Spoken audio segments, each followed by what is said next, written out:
Welcome to Hope in the Face of Cancer, where we share real stories of courageous people and their cancer journey. Today, we are so excited to have a guest host for our podcast today, Houston media legend and PaperCity's Society and Style editor, Shelby Hodge. Not only is Shelby a Houston icon, she is a 10-year survivor of squamous cell carcinoma. She understands firsthand the cancer journey. But Shelby isn't the only Houston legend you'll meet on our podcast today. Our guests are Donna Lewis, co-owner of Tootsies, one of the most revered luxury fashion destinations in the U.S. Donna is also a breast cancer survivor and a longtime CanCare volunteer. Rosie Carrabba, matriarch of the Carrabba family of restaurants, a breast cancer survivor who was a CanCare client of Donna's during her cancer journey. And last, but certainly not least, Johnny Carrabba, Rosie's son, philanthropist, and founder of the Johnny Carrabba family of restaurants. We are honored to host such Houston legends today as they share their stories of hope in the face of cancer. Now here's Shelby Hodge.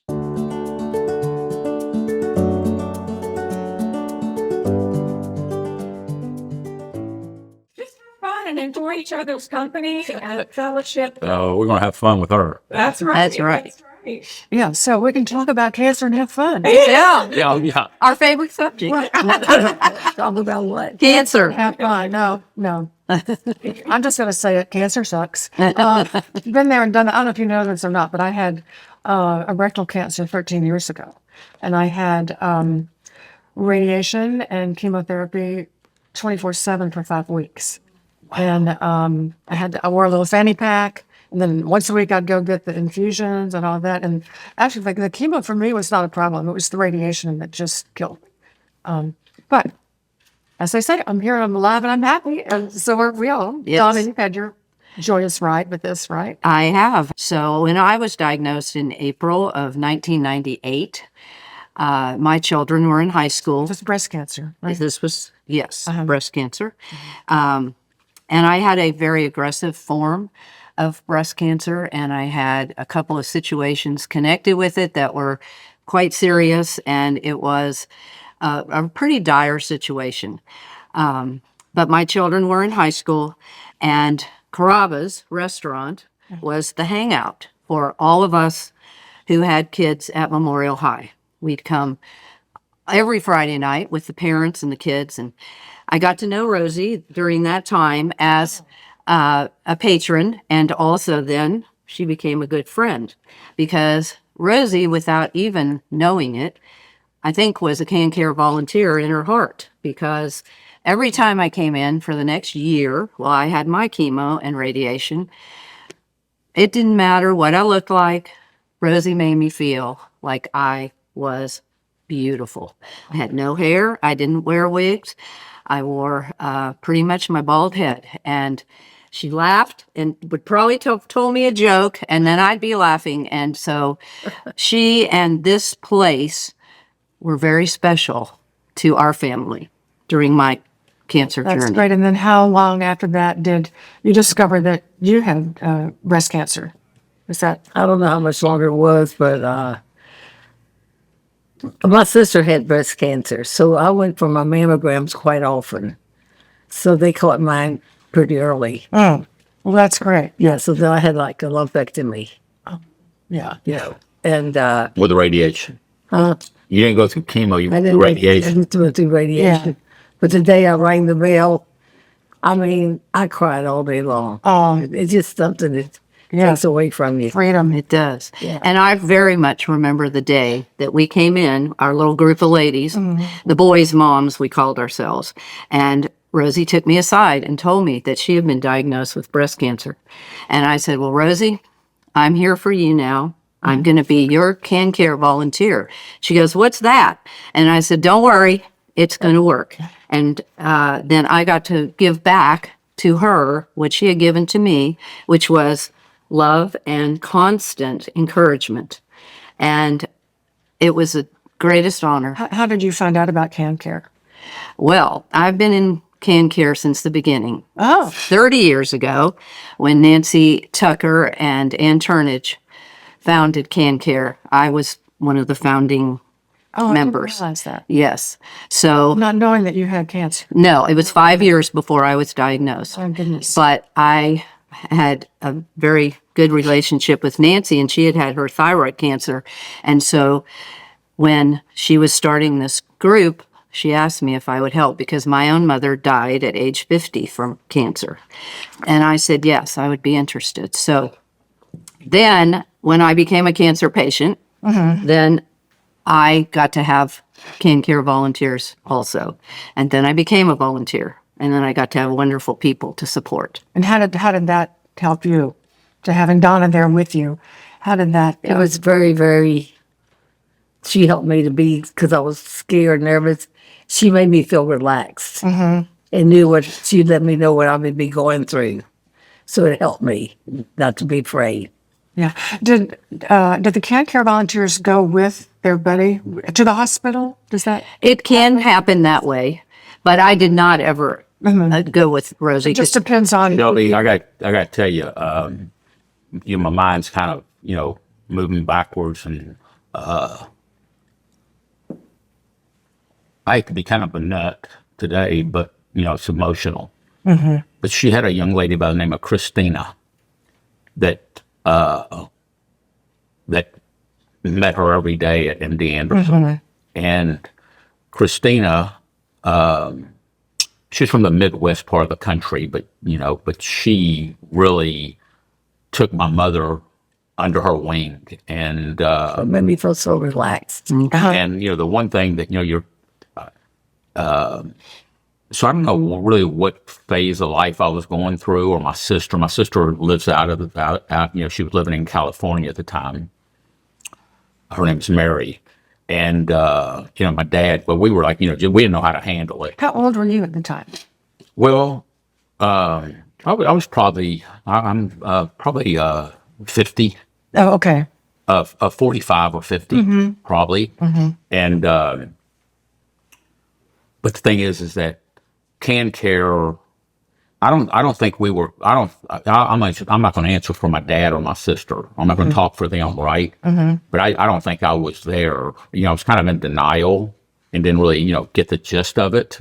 I knew it was serious, but Christina really went overboard. And then, then she had Donna. And, the one thing that I have to really think is, and you say ringing the bell, she rang the bell and we weren't there with her. And that's one of my biggest regrets. Christina was there, but we weren't there. Yeah. And that's kind of like I said, one of the biggest regrets I've had in my life, because that's a big deal, And but that's how important, in my opinion, that's how important CanCare is, because CanCare fills in. Right. When They really fill in as family. Yeah. And they say that the cancer journey is emotionally harder on the caregivers than on the patient themselves. And I asked my husband once if he ever cried, because I was in a lot of pain and crying a lot. He said, I cry at my office, but not at home. I didn't want you to see it, So it's that CanCare can help, I think, with the caregivers, as the family caregivers, as well as with the patient themselves. I mean, just having someone there to provide hope and who knows the journey and has succeeded on the journey. It's really a blessing to have CanCare volunteers. Shelby, like I said, that I'm gonna look back. You kind of, I'm not saying you ever forget, but when you start reminiscing and thinking about it, CanCare is really family. And so important to people to have that love and support. Yeah. I want to say something about MD Anderson. When you walk into MD Anderson, you feel like angels have hugged you. You're scared when you go, but they make you feel so relaxed. And that helps out. That's right. They're always so sweet and so caring. Yeah. So they had a meeting here one day, a luncheon here, and I came in here and told them how good they make people feel, how relaxed. Yeah, it's because you're afraid, you're scared. I bet that meant a lot to them. It did. Yeah. That's their goal, and that's CanCare's goal. So have you sort of mentored other cancer patients? Oh, yes. I have had quite a few. I've had probably 50. Wow. How many? And 50. Wow. And I've had very varied stories. And the furthest one away was in India, an Indian woman.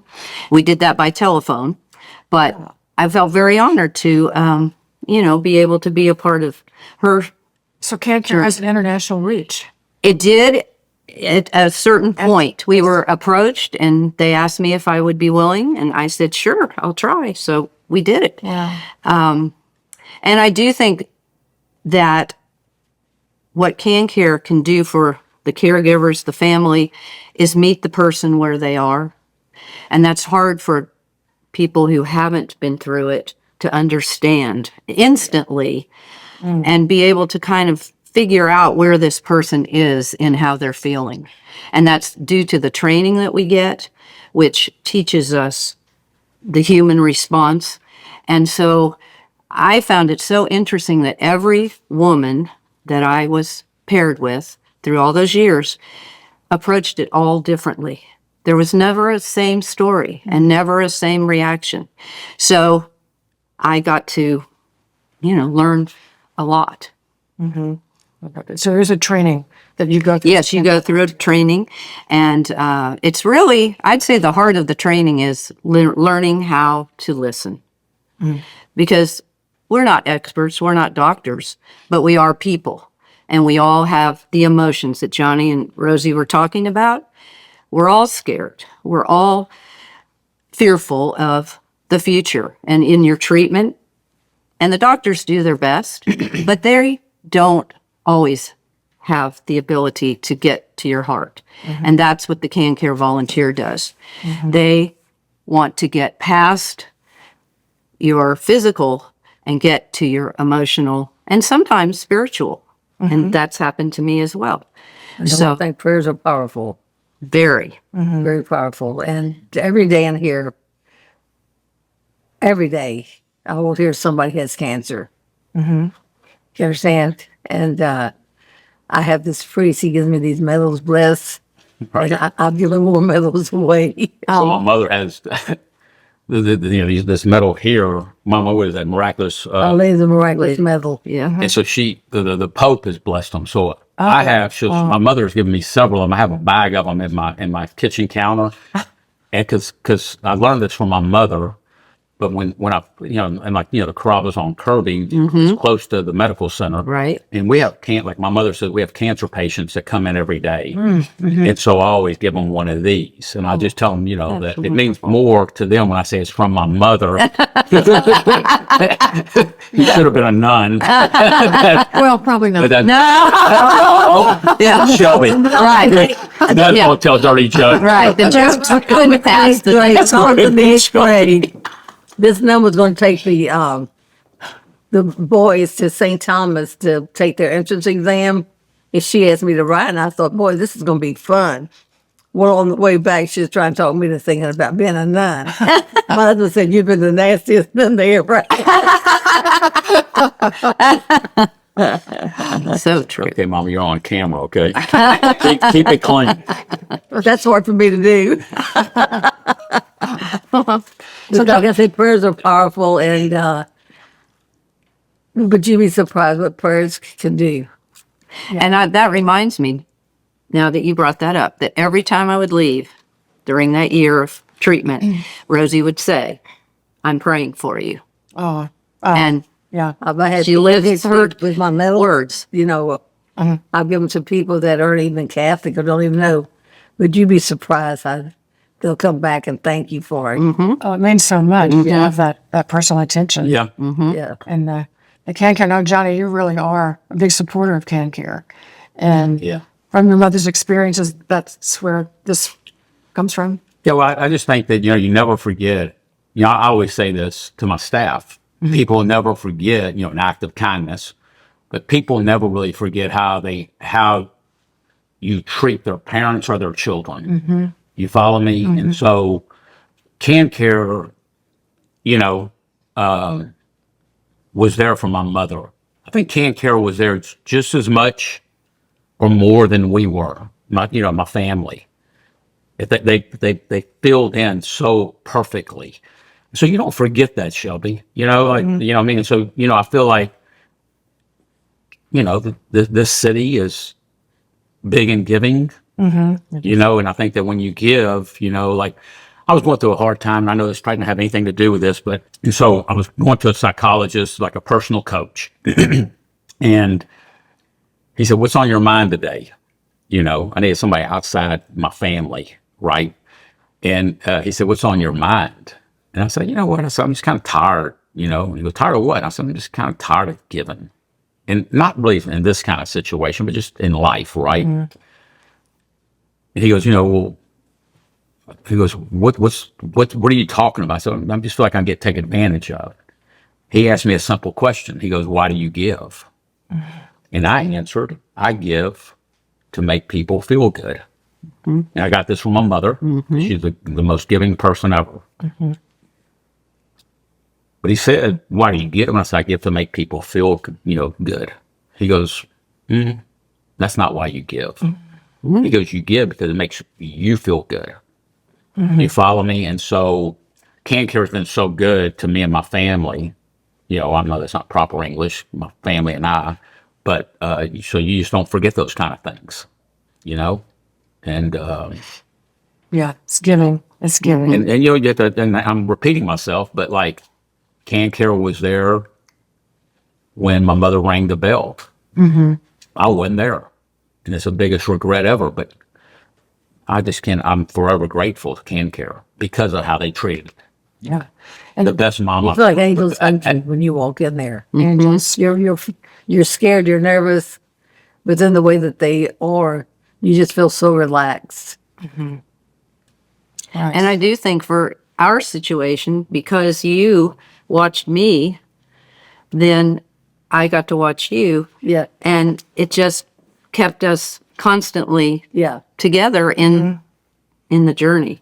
exactly. She encouraged me and I encouraged her, I hope, and you're it still, helped both of us. and you're still encouraging. I am. I And I am always there for anyone.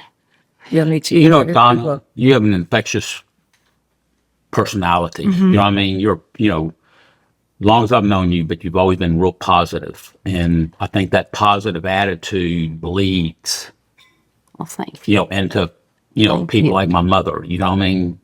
So this happy energy. And one of the other great benefits of CanCare is that you see there is light at the end of that tunnel. Yeah. And that life can go on and be beautiful just as it was before. And that sense of hope. And Right. seeing the results that cancer treatment can have in making you well. I mean, that's so important. Hope. If I read that a lot. If you don't have hope, you don't have anything. And I think CanCare is You have to have hope, faith. Faith. and faith. Right. Right. And I appreciate that, Johnny, about the positive attitude, because I did decide shortly after my diagnosis that I didn't know what was going to be my fate, but I wanted it to be important enough to everyone that I was going to fight it and I was going to be positive. And I do think positive attitude is the first step to recovery. you took the words out of my mouth. It's your attitude. Yes. And that's why, I was always willing to be very open about what was happening as well. Like I was telling you a share while it. ago, every day I will hear somebody tell me about cancer. So I always tell them, "Well, you're in my prayers." Well, when I say my prayers in the morning and night, I said, "Dear Jesus, please remember the people I said I would pray for." Because I can't remember. And that's exactly what I think when I pray. That's perfect. Don't forget me, though. All right. No. That's good advice for all of us. No, That's it's really because perfect I've prayer. had so many people, and I can't remember. So I know. I said, "Jesus, but you know." And he does. It does. It does. That's right. That was cute. Prayers are powerful, let me tell y'all. And so are you in here every day or most days? Well, I mean, it's Monday through Friday lunchtime. I used to be here 9 days, weekends, holidays. But a few years ago, my kids said I got older and I got to get home. But it's so boring at home. But she's 7 days a week because she's here 5 days a week. Then we go to have lunch at Grace's every Saturday, and then we go to Carrabbas on Kirby as a family every Sunday. And she'll sit down for a little bit, but then she'll start motoring around the whole restaurant talking to everybody, and as Knows Donna everybody. tells her little joke. Yeah. And people look forward to it, for sure. And I was reminiscing, like Johnny was saying, over this past week, thinking about these questions. And I believe the hardest person, but the most beneficial person I ever worked with was a woman who didn't want any help, but her family insisted. And so they gave her to me. And we spent a good amount of time arguing about why I would even talk with her. And she was fighting. And I realized she was angry. And she had to get through all that before we could really get anywhere to have a happy ending. And so, like I said earlier, every person's different. And it's wonderful when you really feel like you help someone who didn't think you needed Yeah. to be helped. Yeah. So we're there for everyone. Yeah, so as Johnny's psychiatrist said, you're giving to others, but also giving Yes. to you as well. And that is so true. A lot of times people would say, why do you keep doing this? I said, and you learn that when you face the facts. Well, because I get something too. And I hope I help them, but they help me. Yeah. You're true.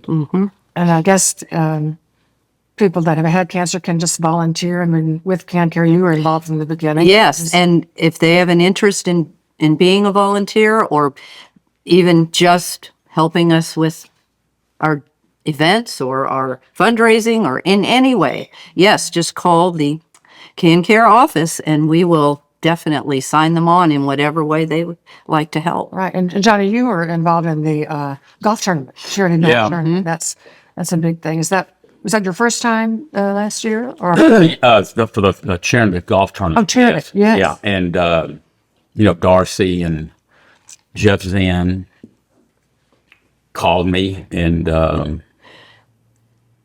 I didn't know really what they wanted. Michael Wiesenthal was there. Darcy, who else was there in that meeting? But Titus. huh? Titus here. Oh, Titus Harris, and they're real big supporters of CanCare. And I just talked to Michael the other day. yeah, you've been knowing him for a long time. And they called and said they wanted to meet with me, and they asked me to chair, this golf tournament, and we honored Charlie Epps. And I try to stay under the radar as far as I know what my name. Yeah, I mean, I don't mind, but it was a big honor, but it was also like, oh, I don't think I feel worthy to to be the chairperson of this tournament. But they made it so easy on me, and it was the best day of golf that I've had in a long time. Oh. It's just nothing but a bunch of good people having fun. We raised a lot of money, and it was really it was an honor for me. Yeah. Yeah, we had it in Memorial Park. It was just perfect day. I have pictures of it right here. But you can just see that just a beautiful day. People, just friends having fun. And so I was happy to do it. Both of your families are so generous with the Houston community. You through the Carrabbas Restaurants and your other restaurants, not just Carrabbas, but other family restaurants. And you and your husband through Tootsies.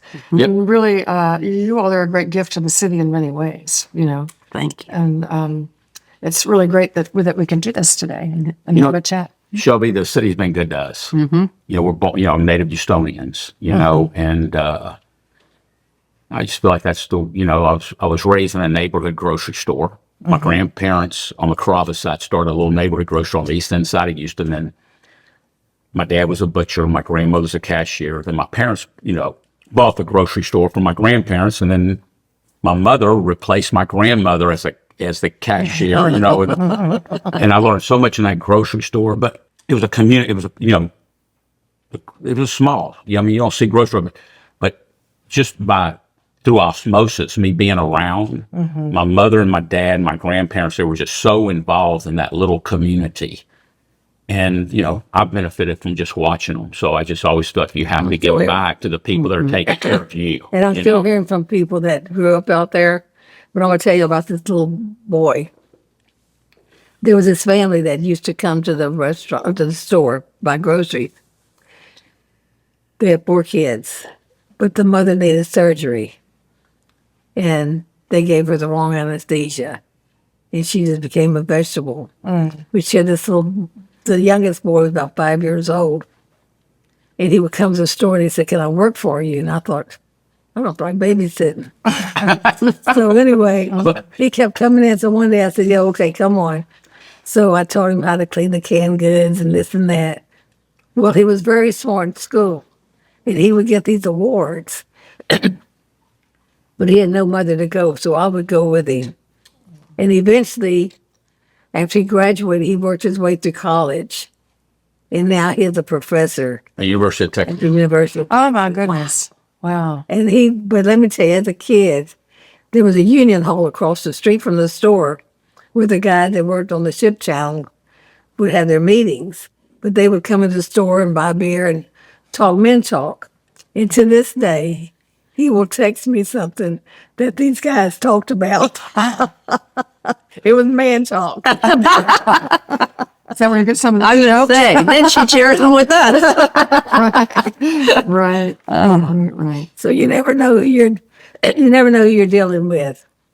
We Yeah. don't touch. Yeah. That's right. You were like a mother figure to him. Yeah. That's right. For sure. That's all. I mean, it's all of that love and friendship and kindness is really, I guess, what CanCare really is all about, and helping others and helping yourself by helping others. So true. Comes back to you, doesn't it? Yeah. Yeah. Yeah. Right. It really does. So You never think you're better than anybody. That's for sure. I know. Never. No. Just one little aside on the cancer thing. When I got my diagnosis, it's very odd. I said, "Wait a minute, this doesn't happen to me. It happens to them." I was very self-focused on that moment. It was not a very pretty moment, but I was mad. I was upset.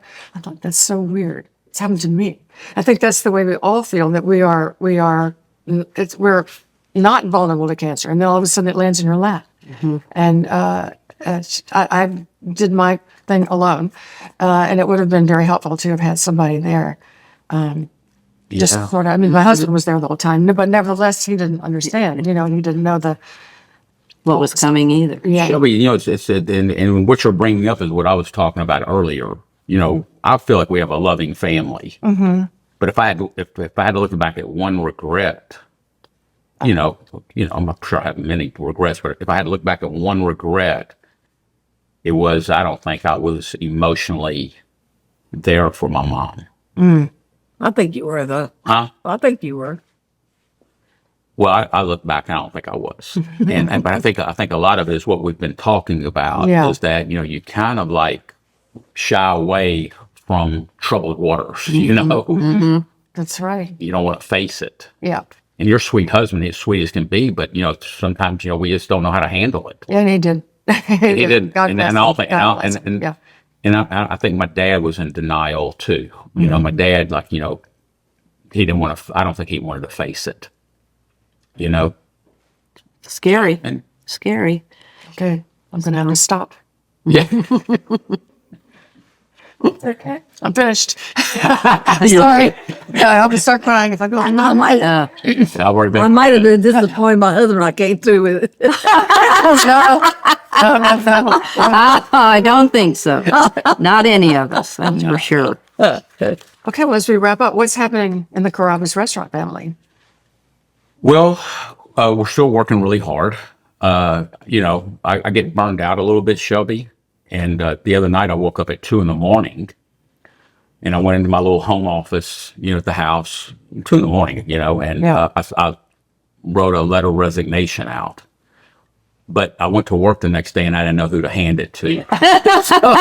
No, but it's just really hard to believe, that we're almost 38 years old, in a very tough business, and we're still working really hard. We have the 2 original Carrabbas, we have Grace's on Kirby, and then we have 6 Mia's restaurants, fast casual concept that we have named after my daughter. And we still enjoy what we do. It doesn't get any easier, but, we're trying to stay relevant.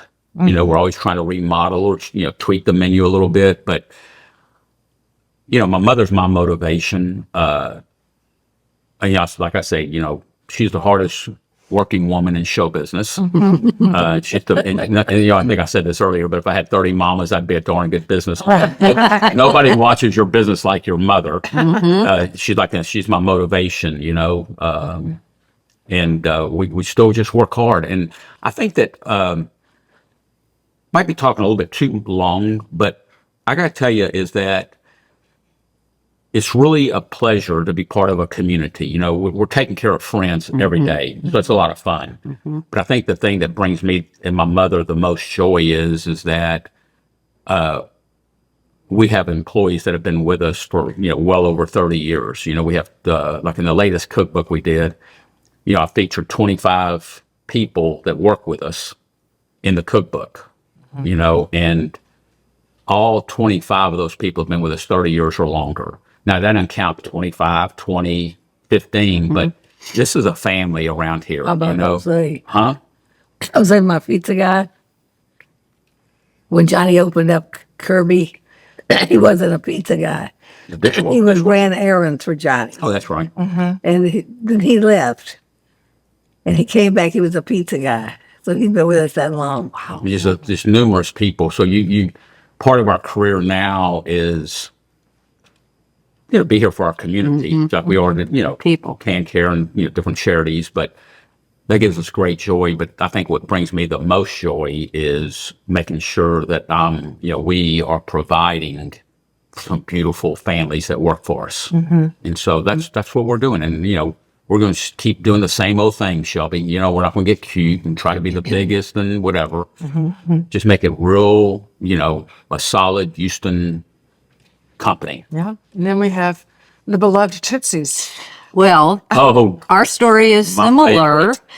in a way to the Carrabbas story. Now, we didn't own it from the beginning, but for the last 6.5 years, we have been able to nurture the people who've been there 38. We're getting ready to have our first 40th anniversary of employees. And it's the same story. It's a family. And we're honored that we were sort of given by God and Mickey the opportunity to continue his legacy. And the way that we feel about giving back is by using our lovely facility and offering it to many, many charities, and hope that we can help their cause. And so, and then we'd like to dress the ladies who go to all the events. Of course. So, You do. and we hope to. But it's really, like you said, it's a community. And it is really fun and exciting. And yet, we hope it goes on and on. Right. Yeah. Donna, it's you look at like when I first started, and we can talk about this all day long. But when we first started, my first meeting with my staff I said, I started thinking about all the old restaurants, it could be Tony's, or it could be Sunny Looks, or it could be Capan's, all those old restaurants. And I didn't really know, I was only 27 years old. I didn't really know what I was talking about. But in my first meeting, I said, we want to become a Houston institution. And when I think about Tootsies, and Mickey Altman Mickey. Rosemary. Rosemary. Yes. Yeah, I don't want to give Mickey Altman any praise. He already has a big head. But Mickey was, just joking, Mickey.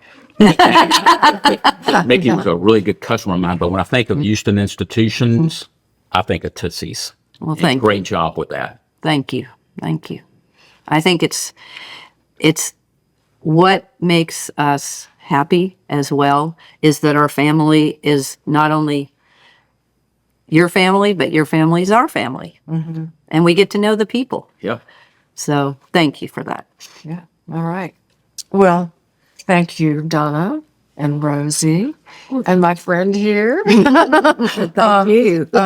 for sharing your stories with us, because I think it's really important that people understand that CanCare is there to help and to guide you through what's a difficult journey, no matter what. They make you feel relaxed. You know, Shelby, I was driving here today and I was thinking about you. You've always been so good to us. And us. The one, and I really mean this, you've been, always good to us. But I got to tell you something. On my drive here today, I was thinking about you. And you are Houston. I'm not really, blowing smoke. I'm saying, but you are a legend in this city, and I really appreciate thank everything you. you've done for us. Thank you. Thank you. Thank you. It's hard to deal with that name. People say I'm an icon, and I think, I don't know who that icon is. Well, you are that as well. And I'm we a little girl appreciate from you. Baton Rouge. That's inside. That's We all are little people from wherever we're Yeah, from. yeah. But yeah. here we are. Thank you. That's very kind. Thank you I'm very being much. asked. Yeah. Thank you. Thank You've you. all been blessed. we have Well done. very much. Thank you for joining us on this episode of Hope in the Face of Cancer, a survivor by your side. If you or someone you know is facing cancer or is supporting a loved one through their journey, we invite you to share this podcast. Thank you for your support in our efforts in the cancer community. No one should face cancer alone.